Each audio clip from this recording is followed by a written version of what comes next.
के करी जाटा से गंगा निकले धरती पा पसरेली धरती पा पसरेली हो ललना के करी भैले नंद लाला महलिया उठे सोहर हो ए ललना के करी भैले नंद लाला महलिया उठे सोहर हो।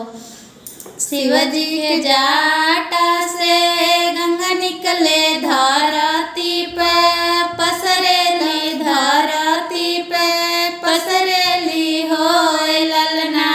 देवकी के भैले नंदा लाला महलिया उठे सोहर हो ए ललना